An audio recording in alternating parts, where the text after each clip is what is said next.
नमस्कार, देवभूमि समाचार देख रहे हैं आप। आपके साथ मैं हूं स्वीटी दीक्षित। बुलेटिन की शुरुआत करेंगे महत्वपूर्ण जानकारी के साथ, जो कि देहरादून से सामने आ रही है। धामी सरकार की कैबिनेट बैठक आज है और बैठक में महत्वपूर्ण प्रस्ताव पर लग सकती है मुहर। एकल महिलाओं को आत्मनिर्भर बनाने की हो रही है पहल, और ऐसे में धामी सरकार की बैठक काफी महत्वपूर्ण है और इस बैठक में कई अहम प्रस्ताव पर मुहर लग सकती है। बता दें कि 75% सब्सिडी के लिए भी प्रस्ताव जो है वो इस बैठक में रखा जा सकता है। नए स्कूलों में शिक्षकों के बढ़ाए जाएंगे पद, सेवा क्षेत्र की नीति के प्रस्ताव पर भी चर्चा संभव है। महिलाओं का भी ध्यान इस बैठक में रखा गया है और एकल महिला सशक्तिकरण से जुड़ा हुआ ये प्रस्ताव जो है इस बैठक में रखा जा सकता है। सेवा क्षेत्र की नीति के प्रस्ताव पर भी चर्चा संभव है। सुपर स्पेशलिस्ट डॉक्टर के मानदेय बढ़ाने पर भी चर्चा होगी।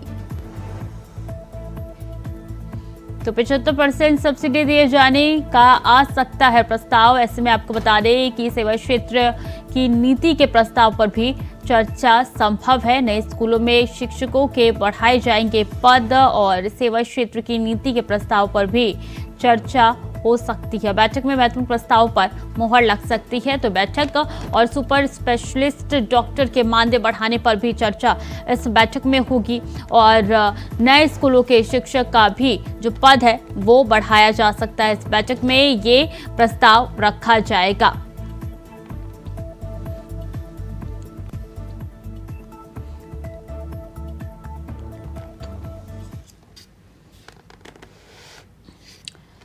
तो महिलाओं को आत्मनिर्भर बनाने की पहल जो है इस बैठक से हो सकती है। कई महत्वपूर्ण प्रस्ताव जो है इस बैठक में रखे जा सकते हैं, चाहे डॉक्टरों के पद बढ़ाने की बात की जाए या फिर शिक्षकों के पद बढ़ाने की, मानदेय में भी बढ़ोतरी देखने को मिल सकती है। इस बैठक में कई ऐसे मुद्दे हैं जिसको लेकर चर्चा होगी। महिलाओं के सशक्तिकरण के लिए भी इस बैठक में चर्चा होगी उनके, और बैठक में कई महत्वपूर्ण प्रस्ताव है जो कि रखे जा सकते हैं। तो महिलाओं को आत्मनिर्भर बनाने की पहल जो है इस बैठक में की जा सकती है, जो कि उत्तराखंड हर एक क्षेत्र में महिलाओं को योगदान दिलवाना चाहता है, इसलिए हर एक क्षेत्र में खासा ख्याल रखा जा रहा है। अभी कैंतुरा सीधे देहरादून से हमारे साथ जुड़ चुके हैं। अभी ये बैठक कितनी देर में होने जा रही है, क्या अपडेट है इस बैठक को लेकर? बिल्कुल, अब से कुछ देर बाद यानी 3:30 बजे के करीब सचिवालय में मुख्यमंत्री की अध्यक्षता में कैबिनेट बैठक शुरू होगी, जिसमें सभी कैबिनेट मंत्री मौजूद रहेंगे और सचिवालय का जो पंचम तल है विजन सिंह गढ़वाली सभागार, वहां पर कैबिनेट बैठक होगी। सबसे बड़ी बात यह है कि इस बैठक में कई अहम निर्णय आज मुख्यमंत्री पुष्कर सिंह धामी के मंत्रिमंडल के द्वारा यहाँ पर लिए जा सकते हैं। ये निर्णय राज्य के विकास के लिए समर्पित होंगे। राज्य कर्मचारियों को ऊर्जा देने वाले यहाँ पर होंगे और विभागों की जो सेवा नियमावली है, जिससे राज्य में विकास की जो रफ्तार है, विकास के कामों की जो रफ्तार है और तेज यहाँ पर हो सकती है। इसके अलावा सबसे बड़ी जो बात है कि इस बार मुख्यमंत्री की तरफ से राज्य में जो महिलाओं को सशक्त करने का जो काम यहाँ पर किया जा रहा है, उसमें एक और बड़ा अहम निर्णय आज कैबिनेट बैठक में लिया जा सकता है। यानी एकल महिलाओं को 75% सब्सिडी वाला जो ऋण है, उस ऋण को लेकर आज कैबिनेट में अंतिम निर्णय लिया जा सकता है। कैबिनेट की तरफ से उस ऋण को यहाँ पर मंजूरी दी जा सकती है, ताकि उत्तराखंड के जो सुदूरवर्ती जो क्षेत्र है, जहां पर महिलाएं महिला सहायता समूह के माध्यम से अपने आर्थिकी को मजबूत करने का काम यहाँ पर कर रही है, अपने क्षेत्र के विकास करने में महत्वपूर्ण भूमिका अदा कर रही है, उन महिलाओं को और सशक्त बनाने के लिए ये ऋण और कारगर यहाँ पर साबित होगा। और अगर सरकार की तरफ से इसे मंजूरी दी जाती है तो फिर ऐसा समझा जा सकता है कि राज्य के भीतर जो लखपति दीदी योजना का जो कार्यक्रम इस समय चल रहा है, उससे और महिलाएं भी बिल्कुल, बैठक आपसे कुछ ही देर में होने जा रही है। अभी आप नजर बनाए रखिए, पल पल की अपडेट आपसे लेते रहेंगे। शुक्रिया आपका जानकारियों के लिए। खबर हरिद्वार से है, जहां शंकराचार्य और चंपत राय के राम मंदिर विवाद पर अखाड़ा परिषद अध्यक्ष ने प्रतिक्रिया दी है। जहां 22 जनवरी को पूरा देश दीपावली मनाने की तैयारी कर रहा है, इस दिन अयोध्या में रामलला की प्राण प्रतिष्ठा होने जा रही है। तो वही रामलला की प्राण प्रतिष्ठा के मौके पर राम मंदिर पर अधिकार को लेकर सन्यासियों और रामानंदा संप्रदाय के बीच छिड़ी बहस में शंकराचार्य और श्री राम जन्मभूमि तीर्थ के महासचिव चंपत राय के बीच में सन्यासियों को लेकर एक बहस छिड़ गई है, जिस पर अखिल भारतीय अखाड़ा परिषद के अध्यक्ष ने अपनी प्रतिक्रिया देते हुए चंपत राय को राम मंदिर निर्माण में हनुमान की संज्ञा दी है। तो साथ ही कहा है कि सभी से राम मंदिर को लेकर किसी भी प्रकार के विवाद से बचने की सलाह दी है। उनसे बात की है हमारे संवाददाता विकास चौहान ने।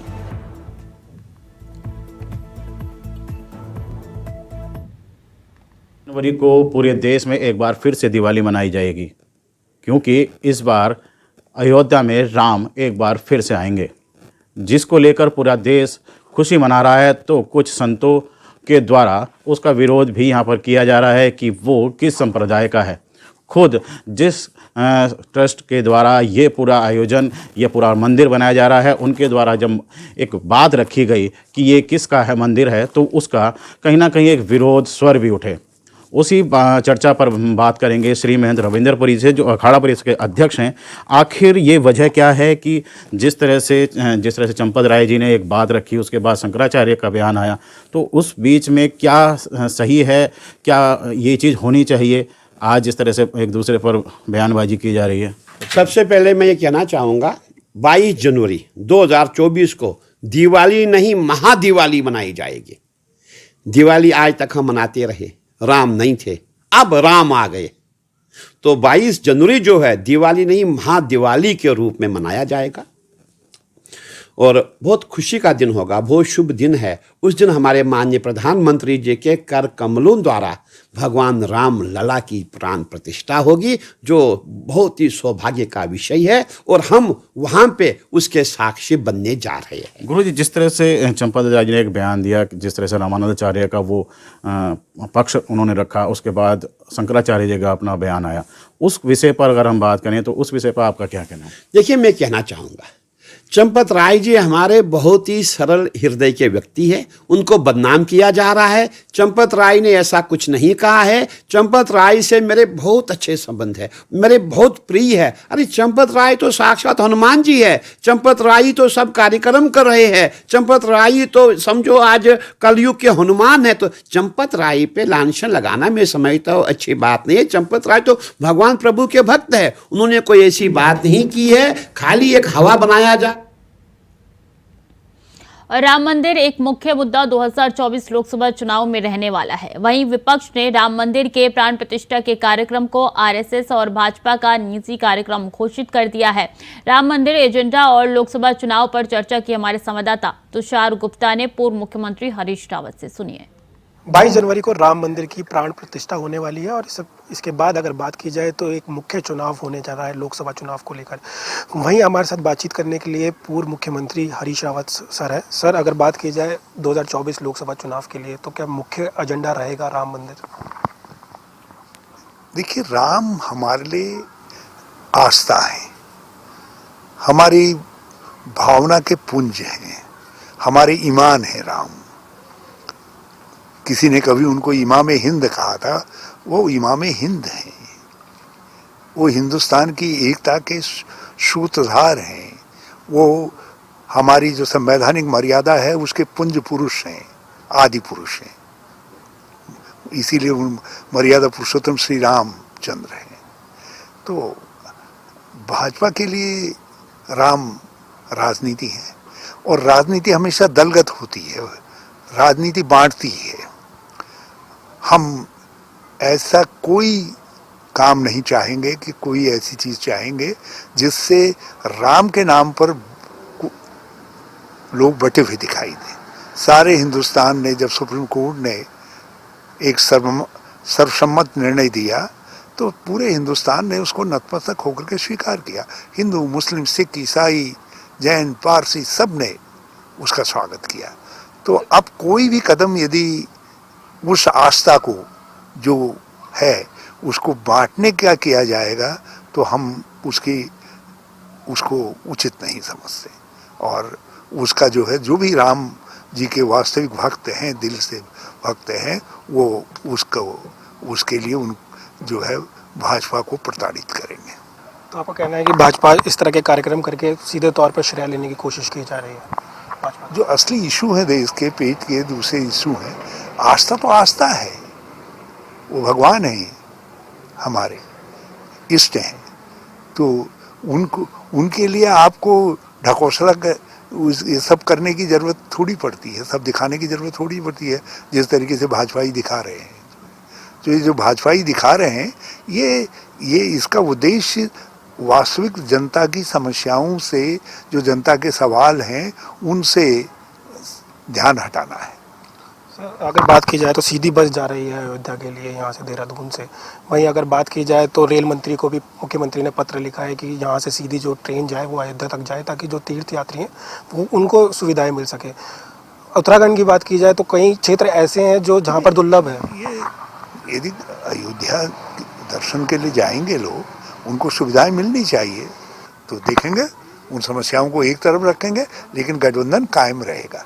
देखिए बिल्कुल, अगर राम मंदिर की बात की जाए तो राम मंदिर में जो विपक्ष है वो अभी उच्च जितने भी उनके कहा जा सकता है कि जितने भी पद अधिकारी हैं वो उनके निर्देश अनुसार किया जाएगा। वहीं अगर बात की जाए तो राम मंदिर 2024 के लिए एक मुख्य मुद्दा तो ज़रूर रहेगा, लेकिन कांग्रेस का ये कहना है कि उनके लिए एक आस्था से जुड़ा हुआ मामला है। फिलहाल 2024 लोकसभा चुनाव का जितना भी क्या स्वरूप होगा वो आने वाले समय पर देखा जाएगा, लेकिन 22 जनवरी को राम लला उनके जो मंदिर है उसमें अब विराजमान होने जा रहे हैं। कैमरा जर्नलिस्ट निशांत चौहान के साथ मैं तुषार गुप्ता, इंडिया वॉइस देहरादून। और वक्त तो चला छोटे से ब्रेक का, चल लौट रहे हैं। ब्रेक के बाद एक बार फिर से स्वागत है आपका। खबरों में आगे बढ़ेंगे। उत्तराखंड रोडवेज ने देहरादून से अयोध्या के लिए सीधी बस सेवा का शुरुआत कर दिया है और दून से अयोध्या का किराया 1054 रुपये रखा गया है। अभी बस की मैनुअली बुकिंग की जा रही है। जल्द ही इस बस को ऑनलाइन कर दिया जाएगा। यात्री घर बैठे फिर बस का टिकट बुक करवा सकेंगे। आपको बता दें कि आईएसबीटी ने विधिवत पूजा के बाद इस बस को रवाना किया है। वहीं दून से अयोध्या के लिए ये पहली सीधी बस सेवा है। दून से अयोध्या का सफर कुल 1504 किलोमीटर का है। इसमें जो 22 तारीख को वहाँ पे मंदिर का शुभारंभ हो रहा है, उसके लिए पब्लिक से और यात्रियों की भी मांग आ रही थी कि यहाँ से सीधी सेवाएं शुरू की जाएं।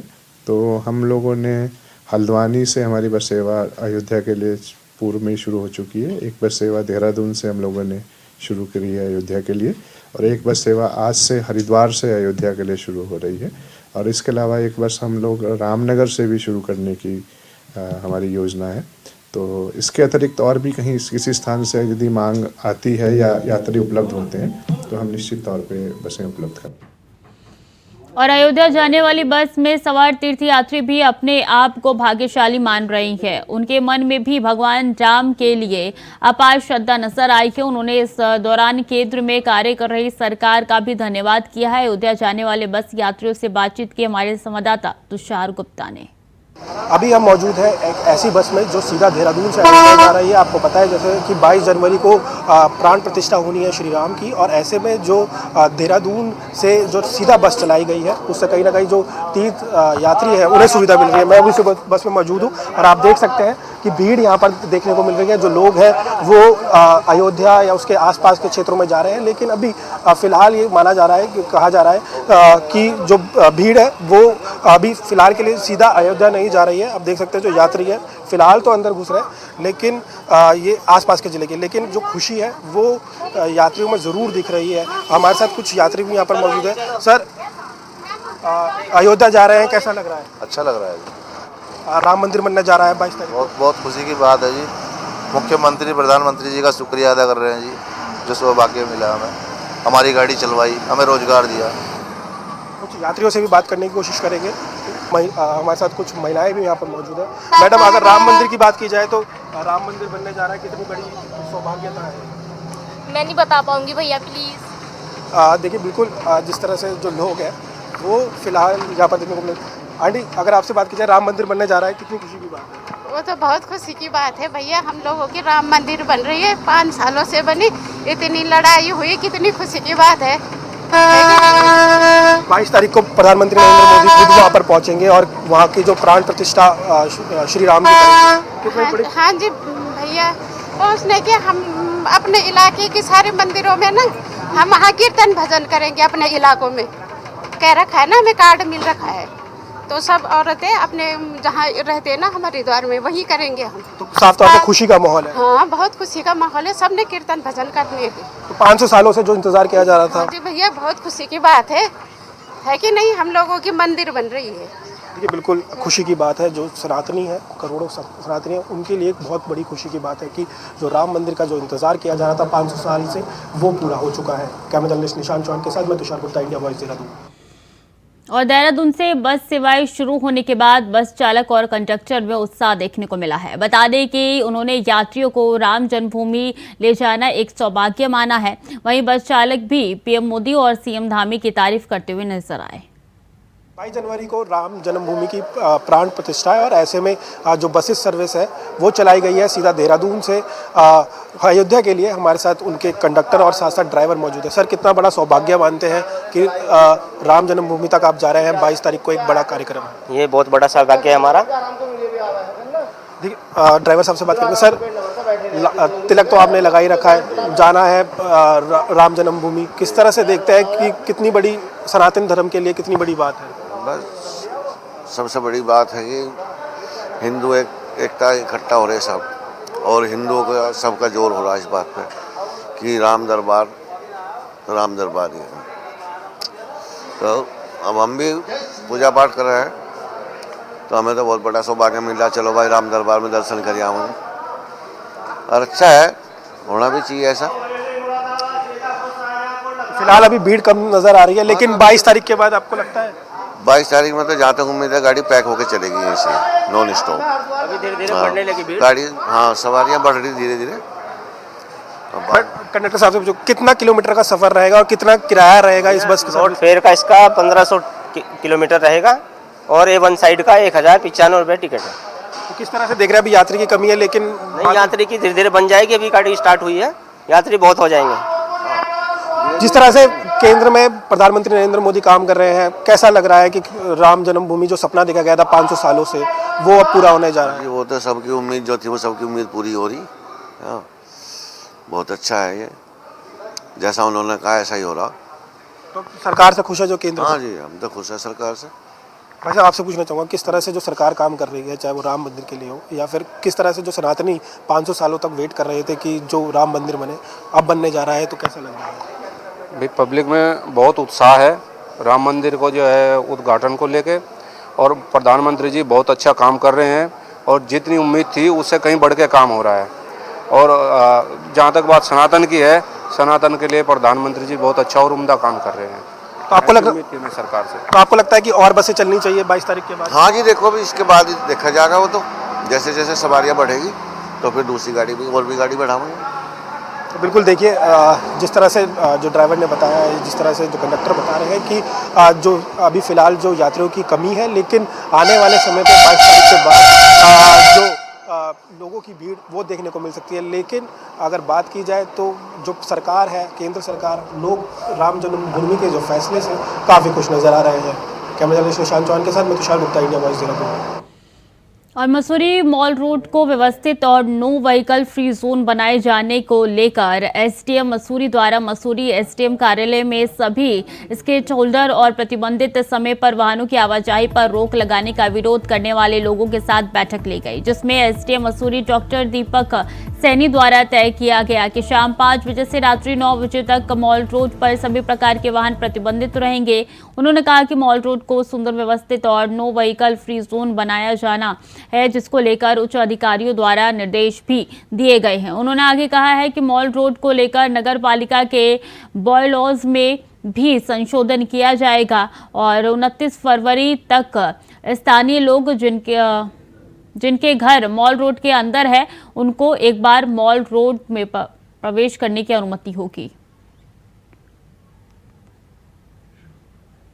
6 जनवरी को उसमें हमने सभी स्थानीय जो हमारे जितने भी स्टेक होल्डर्स हैं उनको इनवाइट किया था। उनके सुझावों को उनका संज्ञान लेते हुए और जो शासन से हमारे निर्देश हैं उनके क्रम में हम लोगों ने इसको व्यवस्था बनाने के लिए कुछ नियम बनाए थे। उन चर्चाओं के बाद में कुछ उसमें सुझाव जो थे वो टाइमिंग्स को लेकर थे, तो उस टाइमिंग को एक्सेप्ट करते हुए हमने जो है अभी जो रिस्ट्रिक्शंस लगाई हैं ट्रैफिक के मूवमेंट पे मॉल रोड पे, तो उसका जो समय है वो दिनांक 28 फरवरी 2024 तक जो है उसमें शाम के 5 बजे से लेकर रात के 9 बजे तक मॉल रोड के ऊपर ट्रैफिक की मूवमेंट बाधित रहेगी।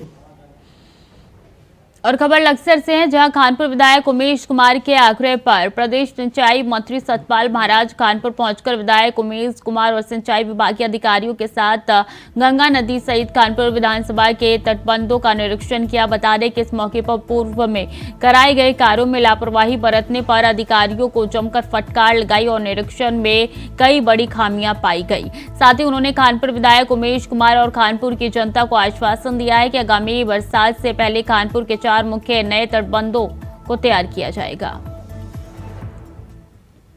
तो कानपुर की जनता को आश्वासन दिया गया, लापरवाही बरतने पर अधिकारियों को फटकार लगाई है।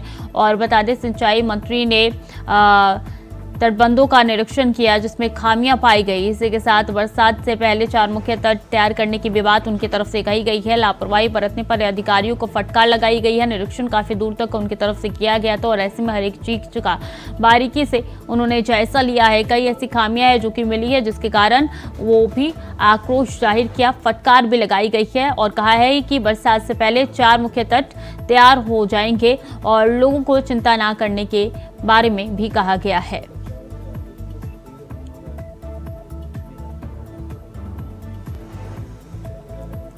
तो सिंचाई मंत्री ने किया है तटबंधों का निरीक्षण, कानपुर की जनता को आश्वासन दिया है कि बरसात से पहले 4 तटबंध बन जाएंगे।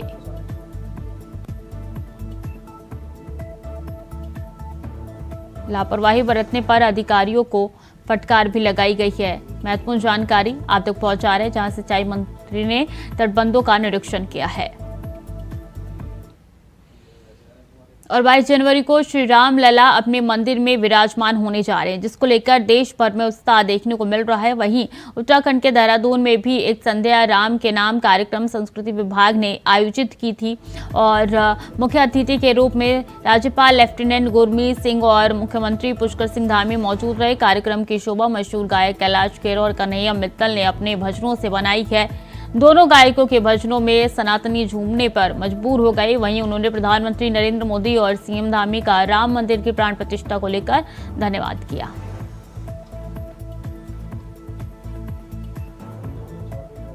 हो चुका है और 14 तारीख से 22 तारीख तक उत्तराखंड एक बार ताली बजे जरा हमारे उत्तराखंड के मुख्यमंत्री ताली बजाकर गाना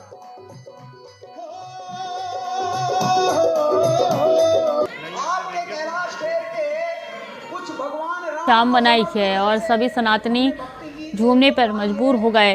मुख्यमंत्री भी इस दौरान शामिल हुए।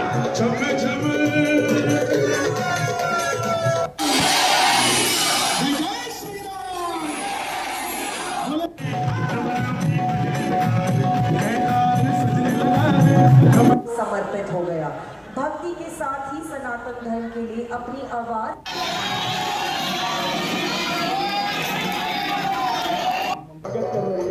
एक बार ताली बजे जरा। और चिला वाहन दुर्घटना में एसडीआरएफ की टीम ने महिला अधिकारी का शव बरामद कर लिया है। बता दें कि चिला रेंज में 8 जनवरी को ही सड़क दुर्घटना में 4 वन अधिकारियों की मौत हो गई थी, जिसमें महिला अधिकारी और वन्यजीव प्रतिपालक चिला आलोक की दुर्घटना में लापता हो गए थे। महिला अधिकारी की तलाश में एसडीआरएफ द्वारा लगातार सर्च ऑपरेशन चलाया जा रहा है, जिसमें 8 सुबह गोताखोरों ने जिला पावर हाउस में एक शव बरामद किया। शव की शिनाख्त लापता महिला अधिकारी के रूप में हुई। शव को कार्रवाई के लिए जिला पुलिस को सौंप दिया गया है।